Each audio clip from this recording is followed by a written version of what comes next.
Good afternoon and welcome to the 13th episode of Grapes and Greens. And I'm absolutely delighted to have DJ Flanders, who heads up the whole of international for TROON. DJ, nice to see you. Good to see you. Thank you so much for having me on. Looking forward to the conversation.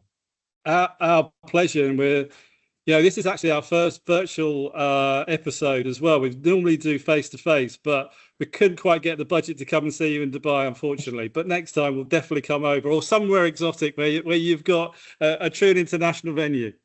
I know I am the man of international mystery, and I'm bobbing and weaving and moving around from country to country from time to time. But you're always welcome to join me wherever I am, for sure. That would be great. I'm going to hold you to that one, definitely. Some exciting places. Yeah. As we normally do, we always start with a wine story, and I know that I dropped you a line earlier, just saying, can you come up with a wine story and something that you liked, or it's a special memory? What have you come up with us for? Yeah, well, it was a great question because it really made me dig back on some memories. I've obviously consumed several bottles of wine and some pretty cool scenarios over my time. But one that really sticks out for me is, as we touched on earlier, my career, I've kind of moved around a lot. It's kind of been my role, and I've drugged my family all around the world. I think by the time my oldest son was in seventh grade, he'd lived in 7 different countries, and that was just Wow. kind of part of my role. And then when I was kind of offered the opportunity to come here to work in our corporate office for TROON versus working at a property level for TROON, I remember that was like a big moment in my family's life because we were actually going to have some stability and we knew we were going to be in one place. Mind you, I still travel a lot, but the family at least have some security. So I remember when we found our place to stay and we moved the family in, my wife and I splurged on a bottle of Opus One and had a very nice bottle of wine. Not something that we have all the time, but it does stick out as a memory that we really enjoyed. And looking back 16 years later, we're still living in the same place, and we've had a child that's been born in the UAE. We've had 2 kids that have graduated from high school in the UAE, and that's just not stories that many Americans have to say. So a lot of great memories along the way. Oh, it's fantastic. Great story and a great wine as well. I mean, that's a nice one to choose. I mean, from an American perspective, Opus One and probably Screaming Eagle would be the 2 that, if you're going to celebrate with an American wine, it would be the 2 ones up there, wouldn't they? Yeah, and golf and wine go so well together. And another kind of story that kind of sticked in my mind, but I couldn't remember the wines that we were having, is when I was a young assistant professional, I used to go on member trips with our members from the Dominion, and we'd go play some amazing places. And I remember they would just all give me kind of a couple $100, and then I paid for all the meals and I paid for the wine. And I felt like such a, I money bags at the end of the night when I was paying the bill, but I was the only one that was lucid enough to be able to put the proper tip on there at the end. But we had some great wines during that trip as well. So it's amazing how golf and wine go so well together. And this is why we've started Grapes and Greens, is kind of said back on our first podcast. I don't know if you've listened to any of them, but Mike Harris, we kind of said, why are we doing it? And if you really think about the Open Championship and what they play for, it's the claret jug. So right from day one, there's been a correlation between wine and golf. And I think, what we try to do with the episodes and the stories is kind of imagine that we've just played 18 holes. We're on a terrace overlooking the golf course with a nice bottle of wine, kind of reminiscing about careers and hobbies. And that happens so many times with a glass of wine and maybe another bottle or 2 after that. So you're absolutely right that. And we'll come on to it later in the podcast, but hospitality and wine is a really big thing, and I'm sure that's what TROON has been successful on as well going forward. But where did golf start for you? I mean, when did you first pick up a club and think, actually, this is going to be a career for me? Yeah, my family played golf, so both my mom and my dad. My dad is in this is in Texas, is it? This is in Texas? I've been a moving target my whole life. So I'm a military brat, and my dad was an Army dentist. So he played golf and my mom played golf, and we lived in Texas, Louisiana, Georgia, Germany, Hawaii, New Hampshire. So we moved around a fair bit. Louisiana is kind of where I call home because that's where I spent my high school years. Um, I was a fairly accomplished high school golfer, which is not hard to do in the state of Louisiana because golf is not that big there. So I was kind of a Okay. big fish in a small pond. And I had an opportunity to play some college golf, and my dad had the foresight of kind of pushing me towards Mississippi State University, which is a professional golf management university where you can kind of like the University of Bournemouth there in the UK, where you can kind of learn, you can get a business degree, but you're also getting a degree in golf as well. So I think at that time I wanted to play golf, but I think my dad probably had a pretty good indication that I needed a fallback plan. Okay. And I tapped into that fallback plan quite quickly because when I got to college, with all the distractions and things that were there, my golf game suffered a little bit, but I really enjoyed that professional golf management program, and it's paid off and helped me get to where I am today. And it's so good. I think that's where America has been so good for the education of management in golf. I know, I think I've kind of highlighted this a little bit on podcasts before, but I was a very young manager in golf back in the 90s, having come from a PGA officials background rather than a professionals background. But I was thirsty for knowledge, and the way I found it was through CMAA. Going to their World Conference in San Francisco in 1998, and that was a massive difference for me. Where suddenly, for the first time, standard operating procedures was that was never anywhere before then, and it just the whole professionalism of making the management of golf something that was a real career. And I'm really thankful for CMAA and then developing CMAE through that. Have you ever been through that route as well? Do you work with those guys at CMAA and CMAE? I work with them. Yeah, I didn't go through the certification process. Came very close when I ended up at a high-end private club on Long Island. Okay. I was a GM at a very high-end private club, and I had my PGA degree. And I think some of the board members were like kind of pushing me to work on my CMAA degree as well, just to strengthen my food and beverage side of my portfolio. But I ended up moving on and then moved to Bahrain and had limited opportunities at that time because I know the CMAE has become quite large now, but it wasn't really an education pathway for me at that time. So I kind of missed that train. But I think it's great. I think the more continued education we can have as professionals, and I think our younger professionals are going to be much more prepared because they're PGA professionals and they're also getting their CMAE certification, and they're going to serve the clubs much, much better in the future because of those backgrounds that they're bringing to the table. Yeah, no, I think that's right. I think, as you said, if you're going to be a general manager or a CEO, you need to know both sides of the business. It's great to understand the pro shop and the teacher inside and the whole golf side. But if you're going to come into hospitality and management of people and HR, Absolutely, that's really what you need, isn't it? Yeah, and my big phrase now for the younger professionals is for in running clubs, not everyone golfs, but everyone eats. So Yeah. that's where you got to be really good. You got to train yourself to be good on that side of the business.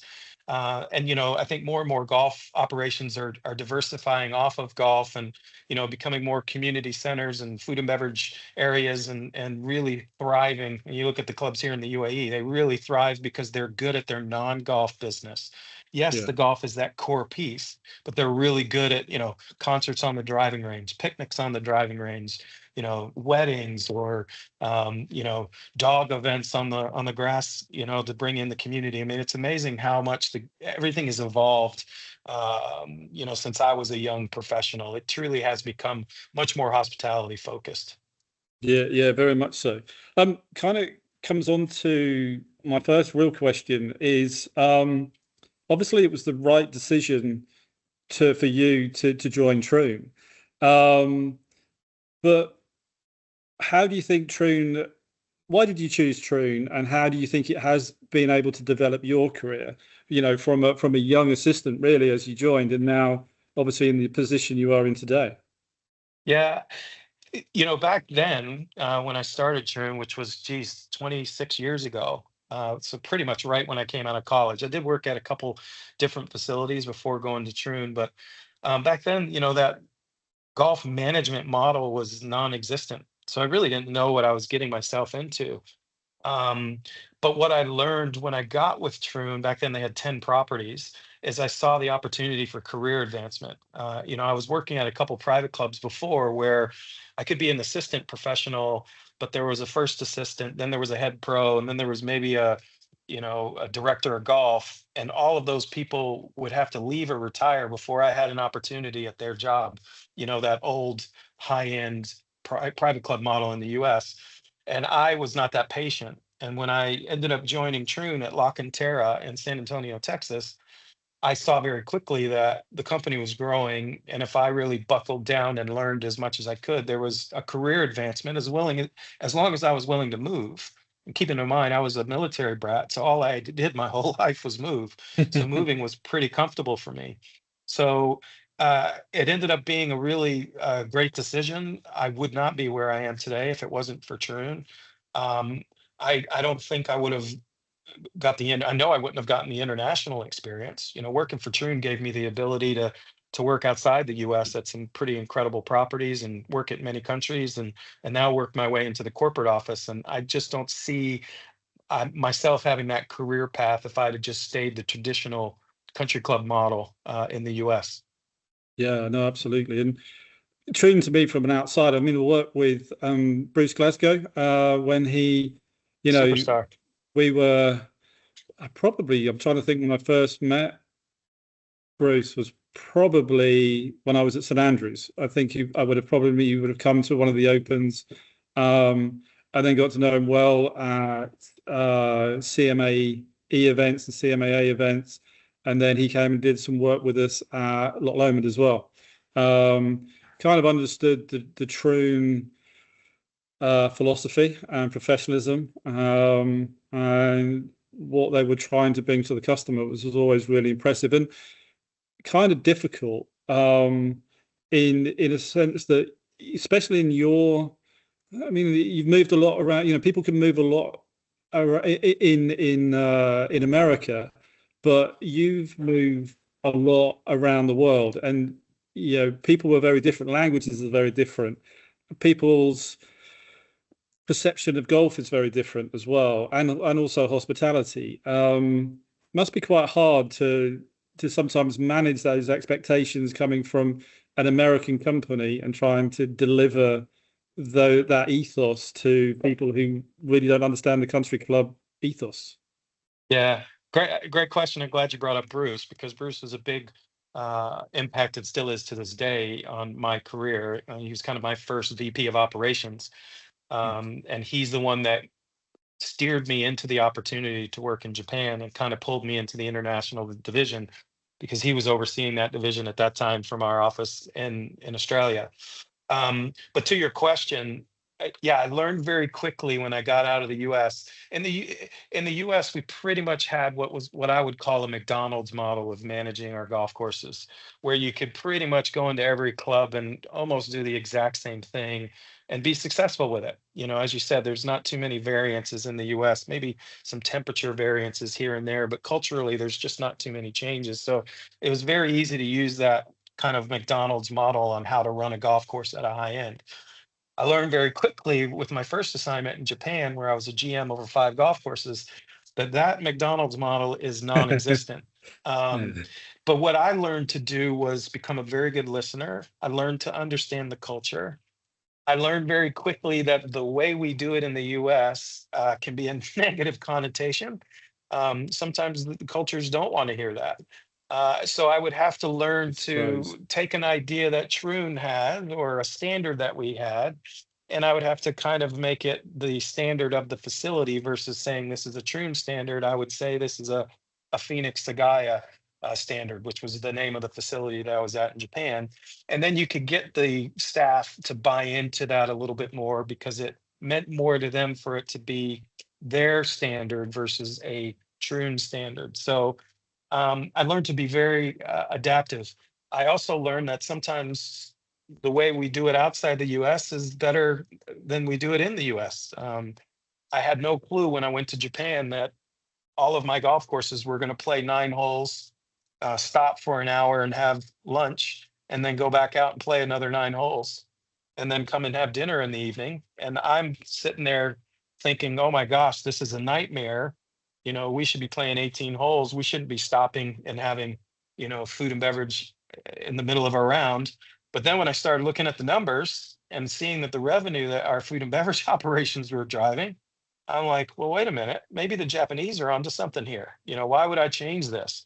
Maybe this is something we should have been doing at some of our facilities around the world. So, yeah, I've learned to be a very good listener, and I've learned to understand why we do things the way we do things in some of the different countries that we operate, and then just try to find the best tool and toolbox that Troon has to help them run their facility the most, profitable that they possibly can. Yeah, I mean that sums it up pretty well. I remember actually my son is in Japan on holidays in Tokyo on his own. He's just like, because he loves traveling. I mean, one of the things, I traveled to Dubai and lived out there for 3.5 years, and obviously during that time in holidays and things like that, took advantage of the area and went to New Zealand, and been very lucky in my career to travel extensively, which is great, which is obviously why he loves to travel as well.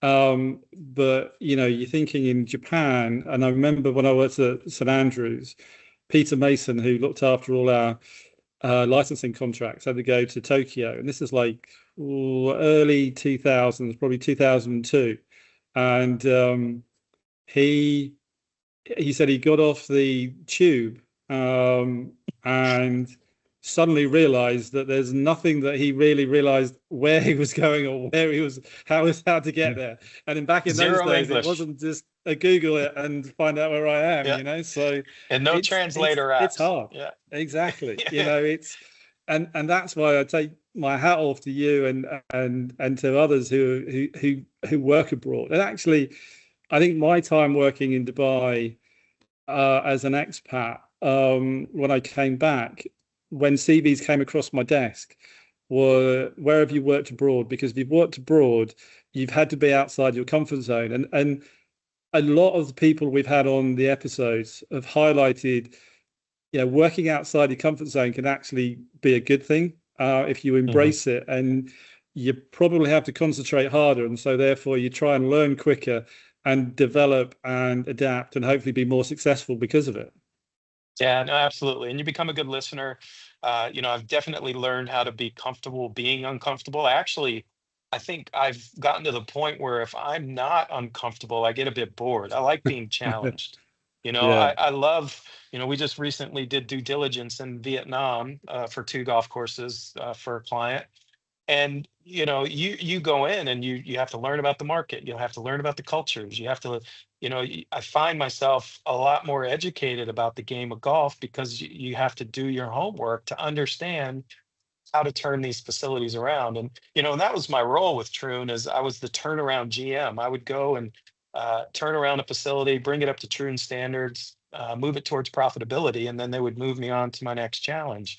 And I quite like that. But once I got to a point where I turned it around and things were easy, I would get a bit bored, and I wanted a new challenge. The beauty of my role now, with 65 properties within my remit, there's always a challenge. There's always a fire to put out. There's new countries that are opening up where we're getting the opportunity to be at the tip of the spear and introduce golf, whether it's in Saudi or Sri Lanka or Laos or the Philippines, or Saipan, where you're kind of going in and opening up a golf course, and then you're like, okay, how are we going to start making this facility profitable when we have less than a couple hundred domestic golfers that actually play golf? Yeah. How are we going to turn this into golf tourism? And I quite enjoy that challenge. It's not easy, but it's rewarding when it works, for sure. I noticed that the numbers, especially in America, of Americans or people who are looking to travel for golf is more than ever before. I think. Do you think that the pandemic has had a lot to do with that? One, obviously, that people see golf, and through the pandemic saw golf as good for their mental health and being able to get out, and was one of the sports that we could go to. But also they researched a lot and wanted to find out where they could go that was new, and that's allowed other countries to embrace that. And I think also it doesn't have, kind of going back to the original question, was it doesn't have the same connotations. It's like it's a well, it's 18 holes and then we make what it is. We want all the hospitality side, and we're not sort of stuck in 1890s where this is golf and this is the clubhouse and this is what it is. Yeah, definitely. I think you're spot on with the pandemic. I think once you told people they can't travel, the first thing that they wanted to do when they could travel was to travel. So it's been pretty amazing actually since the pandemic, how you've seen, you always had your kind of North American participation in Scotland and Ireland. That's kind of always been there, and that continues to grow. But what we're seeing in Portugal and in Spain and even here in the UAE now, even in parts of Asia, I'm starting to see people, Americans wanting to travel deep into Asia, which is quite a commitment from a travel perspective. Absolutely. And I think once they get the bug and they've done the Scotland, then they're like, okay, where's the next place? Okay, I've done Ireland. Now where's the next place? They become a lot more ambitious, and that's great for golf tourism because the Americans, their value for money to play some of these golf courses. Like I was just recently in Ireland, and a golf course that would be $30 for the domestic golfer, an American would be happy to pay 200 for it because it's a beautiful link style golf course on the ocean that they can't get in the US, and the whole experience around it, as you said, the value for money is worth a $200 to play it, where the domestics would pay 30 or 40. So it's good for golf courses to be able to tap into that American market. And a little bit of a US sales pitch or a TROON sales pitch here, but we've got about 3 million high net worth golfers attached to our TROON brand. And that's one of the values that we can bring to a property is we have a loud voice to talk those golfers into coming to play. And when you have that TROON brand on it, they know it's going to be to a certain quality, and they're willing to go to Cambodia or Malaysia or Sri Lanka to play a TROON course because they know there'll be a certain quality of golf operation and food and beverage operation when they get there. It's going to be an advert because we don't have a sponsor at the moment. So, but a good advert for Peter Miller, whereby, it's kind of from an American perspective. If you have a Peter Miller in the shop, you kind of know they're no size and they're just going to buy all of it. So, that's why they've done so well. Really. That's exactly right. You know what? We say that jokingly though, but now that we're seeing the American golfer changing, our size ranges are changing, particularly in Asia, where we have to make sure that we have a golf shirt for them to wear when they leave. So but it's good. It's a good problem to have. Yeah, no, absolutely. Kind of comes on nicely to my next question is we've talked about P&L and, looking at different venues. When you go into a place, how do you judge it from a golf compared to hospitality? We've said how important the hospitality. Again, different metaphors, but I always said that if you've got great greens on the golf course and great greens off the golf course, things are good, and so if you've got a great chef and a great course superintendent, life is pretty good for the GM because, the number of people complaining certainly go down because they're holding putts and their bellies are full. So it's all good. But now, with 65 different properties, when you go into a place, what sort of percentage do you look more on the hospitality side where the golf is kind of given it's 18 holes in great shape and that's what we want, but hospitality can add up to a lot more as you kind of identified in the previous question? Yeah, no, we've seen that sway dramatically over the last couple of years. And I still think golf is the anchor. And as you said, the first thing when we go into a golf course that's struggling is usually the golf course conditioning is not very good. The greens are bad, and that usually is where we first start. But then obviously, we go into the kitchens and we look at the quality of the food presentation, the quality of the health and safety, particularly in these international properties. We spend a lot of time there because they don't necessarily have international food and beverage standards. And our goal is to bring those facilities up to international standards, even though they might not have them. Like by example earlier in Vietnam, when I went in there and we're doing the due diligence there, a lot of my report is on how to bring the quality of their food and beverage operations, whether it's temperature of coolers, the temperature of the fryers, how regular the grease hoods are being changed. Some of these things are non-existent in some of these countries. But Yeah. for it to become a Troon property, it's something that we need to focus on. So I'd say it's probably 60-40 golf to leisure and hospitality, but I think it's moving every year and it's becoming, it'll be 50-50 in a couple years' time. Because as I said earlier, golf is not everyone golfs, but everyone eats. So successful clubs are ones that run good food and beverage businesses. I also think there's been a dramatic shift from 15 years ago where it was more of a fine dining at the club. Everything's becoming a little bit more casual. And so that's really opening up the opportunity for families to bring their kids to lunch at the club, or someone who's just worked out in the gym to come in and have breakfast in the club, or someone to bring their dog up to the club and have a coffee outside. We're seeing more and more of that. So I think we're just becoming a lot more diverse. We're a lot more open. We're a lot less country clubby. We're more embracing the community and being their home away from home at our clubs, and that's helping push those clubs to profitability because you have a more diverse revenue stream that's coming into the club and not all the pressures on golf. I mean, as you well know, at these residential communities, only about 20% of the people that live there are actually golfers. Yeah. Yeah. So we should be putting on food and beverage Yeah. offerings that are attractive to those homeowners so that we can get them to eat at the club because they're not going to come there to play golf. Yeah. So it's definitely changing for sure.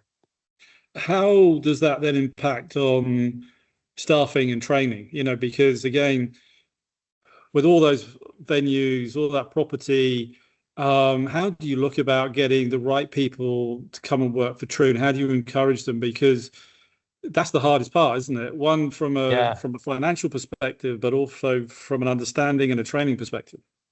Yeah. The hospitality side of our business has really been challenging, particularly pre-COVID. I think that's one area where COVID was a real negative, where we maybe pushed a lot of people out of the hospitality industry because of closures of hotels or restaurants or whatever, and people found other avenues, and we've really struggled to find good hospitality people post post kind of pandemic.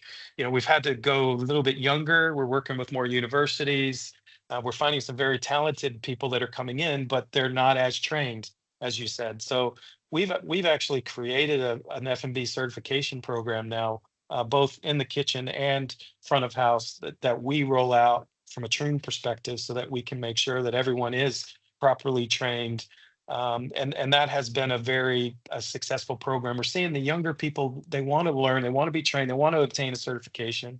So having that has been a nice addition to our toolbox of services that we can provide at facilities and make sure that we're pushing our facilities to a certain level that is expected at Troon Properties from a food and beverage perspective.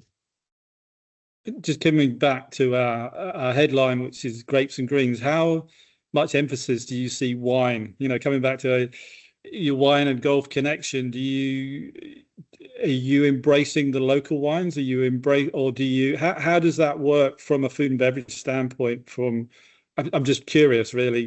From America, we've spoken about, Screaming Eagle and Opus Ones, and obviously the wonderful Californian, Oregon wines. And then we've got some pretty great English wines here. And then obviously from a European perspective. But when it comes to Dubai, for example, how do you choose the wines for the clubs there?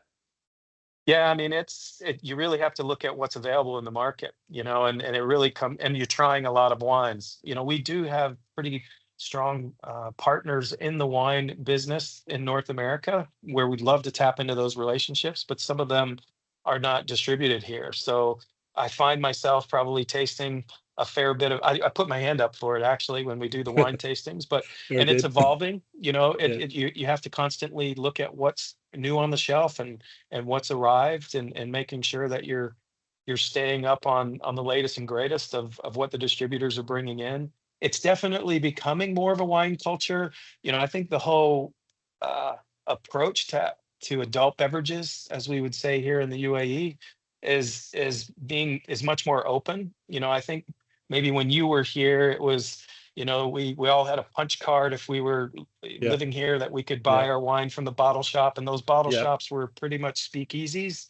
Yeah. Um, that it's become a little bit more open in that regard, and I think they're embracing that, and I think they see that that foodies, this is a big part of their experience, and they want to grow tourism, so they've embraced the adult beverage side of things a little bit more. So we're getting a much better selection as we move along. But to answer your question bluntly, it's knowing what's in the market, and it's constantly tasting what's coming in to make sure that we have the latest and greatest wine list to be able to, have something there for every palate. Yeah, I see it in this country, just selling wine for Wine and Earth. Just in the UK, I see that the first step is to have a good chef. So they want to get the food right. They've got the food right with a good chef, and then guess what? We want the good wines to go with a good meal, especially like Sunday lunch and that type of thing. The traditional meal where I can take the family, where I'm not rushing off after golf or whatever. I'll just have a beer and go. Actually, I want to take my time. I've got disposable income. I want to have a look at a wine list. I want to, kind of sit there with family and friends and choose a nice bottle of wine or two with good food that's being served now. So wine is, we all know golfers drink good wine at home. It's trying to bring that into the country club space as well. And I think it is, Yeah, definitely. I think we find ourselves doing a lot of wine nights and wine education nights, where we have to bring in someone from the industry to kind of train I think our members, and I'll throw myself in there. I mean, I want to think I'm a winey person and I know something about wine, and I don't. And so I think that when I have an opportunity to have somebody kind of teach me about wine and show me a good wine, I always like those dinners, and we find high participation on those nights when we bring in almost like a sommelier, which we don't necessarily have at our facilities, but someone from the distributor that really knows their wine, and they can share that knowledge with us. Those are always Yeah. great nights for us.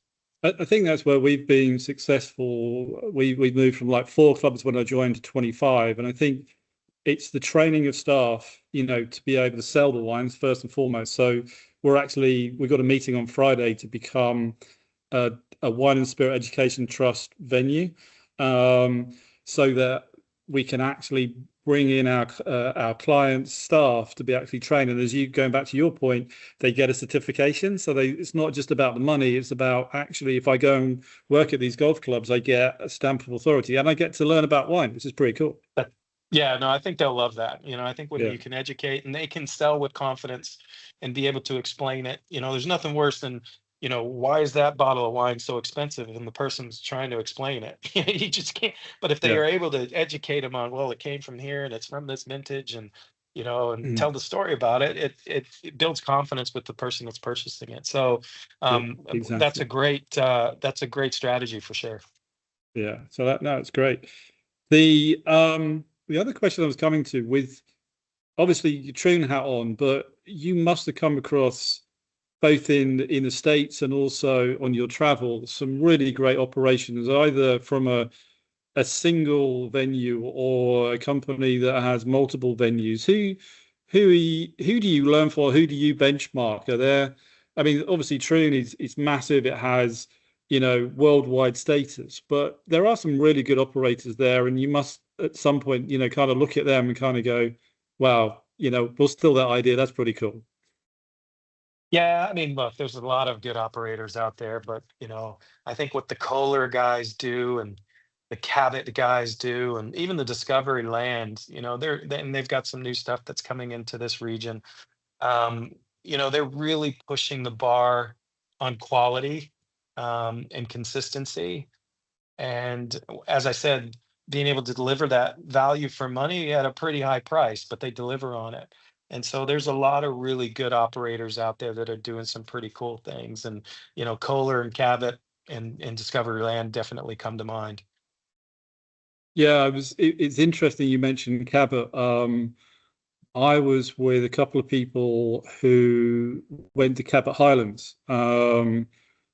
just like 2 or 3 weeks ago, right at the beginning of the season, and they said like the difference of them taking over Castle Stewart in that small period has been noticeable and was really on it. And I think that's just great for the industry. But also, as you kind of highlighted before, is that you go to Scotland now, you're going to be playing top dollar. That's not a cheap greens fee, and with everything else that's going to be thrown at you as well, you're kind of expecting that service as well. So it's nice to see that those, I would say, Discovery Land. I've been lucky enough to go to a number of the Discovery Land properties, and they're just amazing.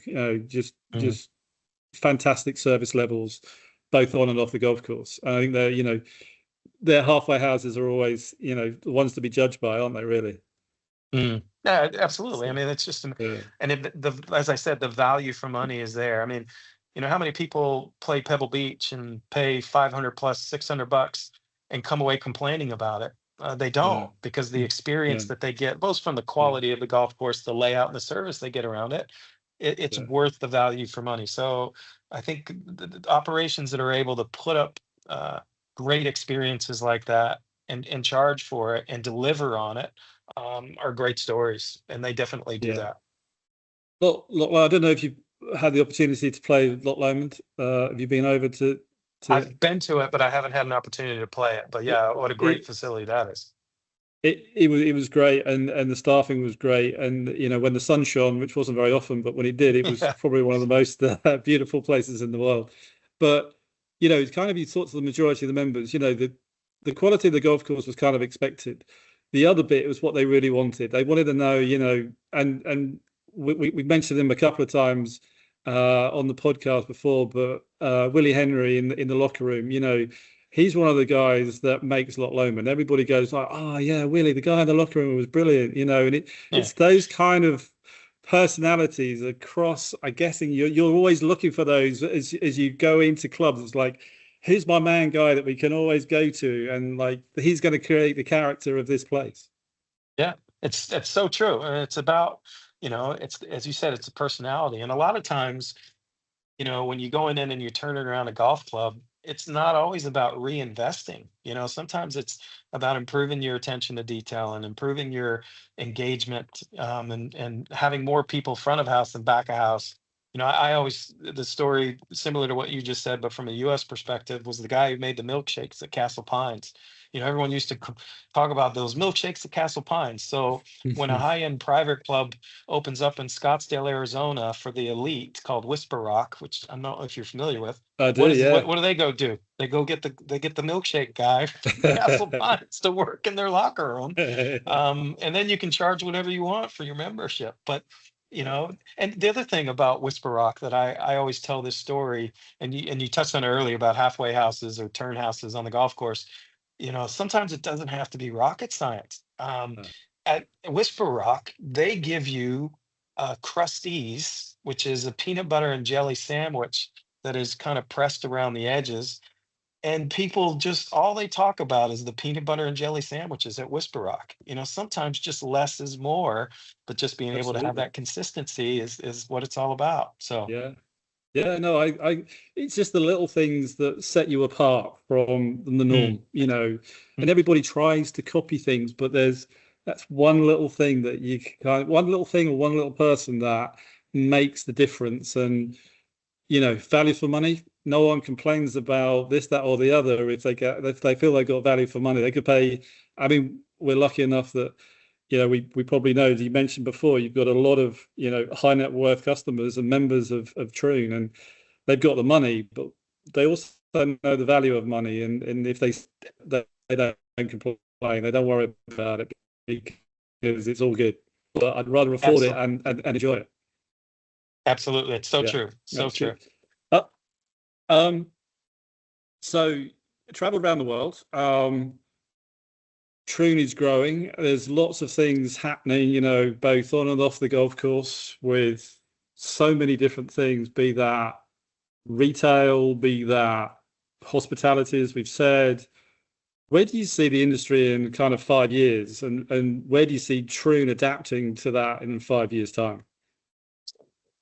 Yeah, well, I mean, geez, if you look at where we were 5 years ago, it's so hard to forecast 5 years ahead. You know, Yeah. we've had a lot of kind of private equity investment in our company, which has been great. I mean, obviously, Roy McIlroy has become a large investor. TPG has become a large investor. And I think what that's done for us is it's given us the ability to acquire other companies to drive our growth. It's given us the ability to diversify off of being a golf company. 30 years ago, our name was Troon Golf. And we've dropped the golf over the last probably 15 years and become more of a hospitality company. We've acquired a couple racket companies.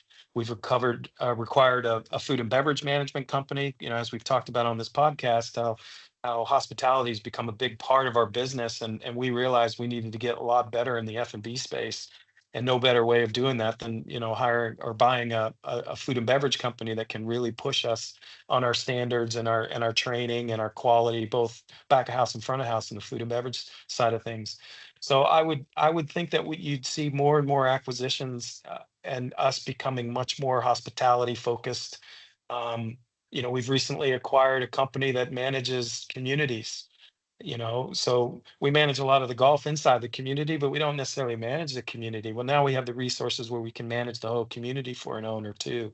So I think we're going to become a lot more turnkey solution for an owner where we can manage everything for them, and let them just go play golf, and we'll run their whole community for them, or the members will run the whole community for the members, and they can just play golf.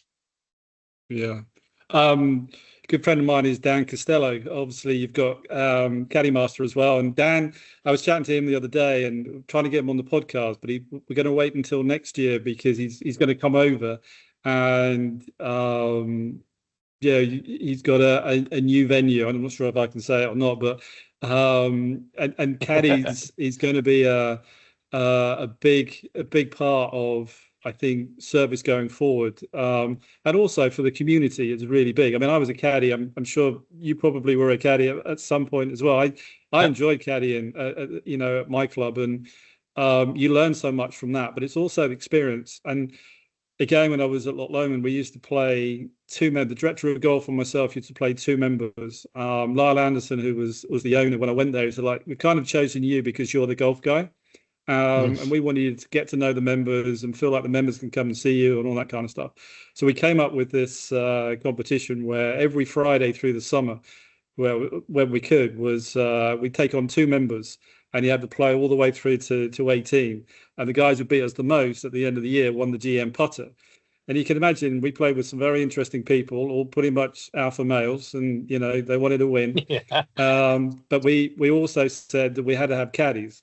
And I took a different caddy every Friday, so I got to see what the service was like. And I still think that the ability and the experience of playing a beautiful golf club with a great caddy, I tell you, doesn't get much better than that, to be honest. So it's good that you've got that in the portfolio as well, I think.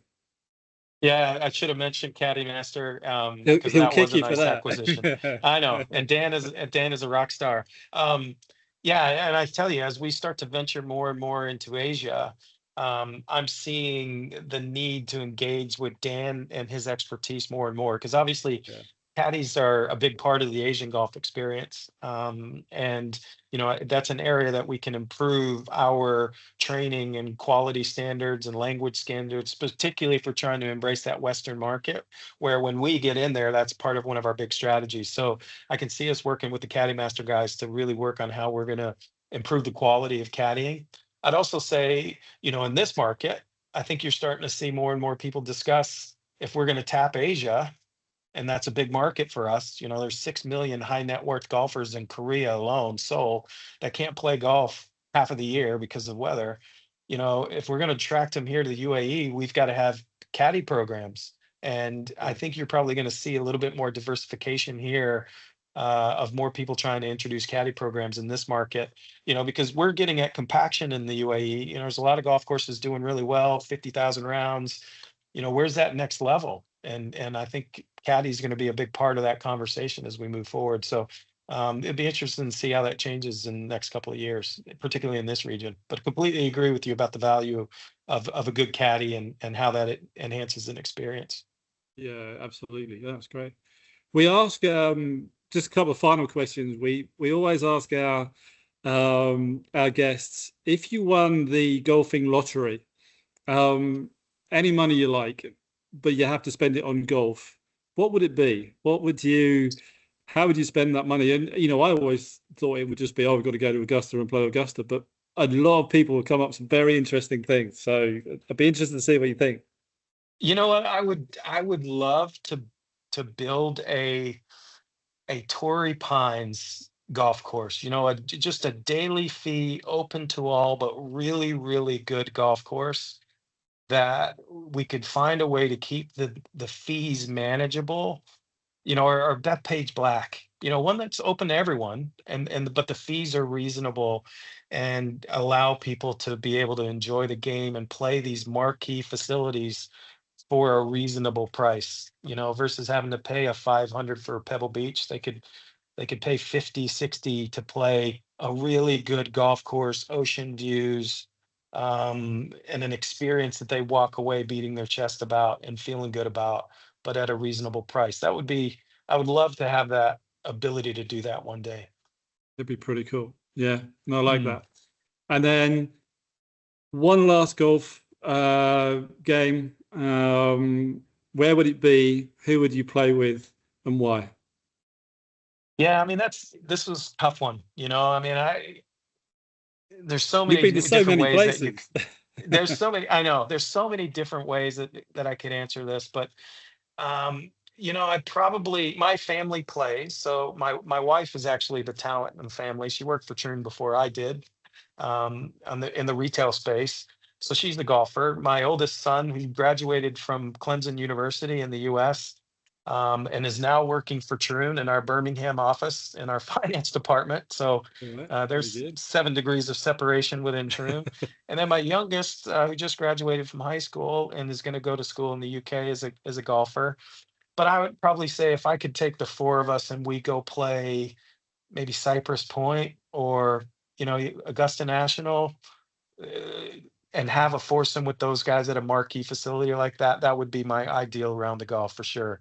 I've traveled a lot, about 200 days a year, and I don't get to play a lot of golf with my family. But if I had the opportunity for the four of us to go play at a marquee facility like that, or even a St. Andrews, that would be one of the best days that I could think of. Very nice, very nice. I've got tickets for the Saturday of the Walker Cup, which is at Cypress Point. So that's probably the only time I'm only going to get there. So, I'm going to walk around and watch some great players and great competition and just enjoy the view. Yeah, and as you should, and you will. I mean, it's such a spectacular facility and Absolutely. amazing place. DJ, I really appreciate your time. I really appreciate your insight into Troon. I think people will really enjoy this episode. And I know that a lot of people are always interested in what Troon do, especially from a UK perspective. And hopefully that will encourage people to, one, join the company, but also, learn from what you do. And it's been really, really insightful. So thank you very much for your time. And I'm going to take up your offer is that the next time we speak, it won't be through a virtual reality on a computer. We'll actually meet face to face, which would be great. Let's make it happen. I'd love it. And thank you very much for the opportunity. It's just been great speaking with you. DJ, great afternoon. Thank you very much indeed. Take care now. Thank you so much. All the best. Bye-bye. Bye.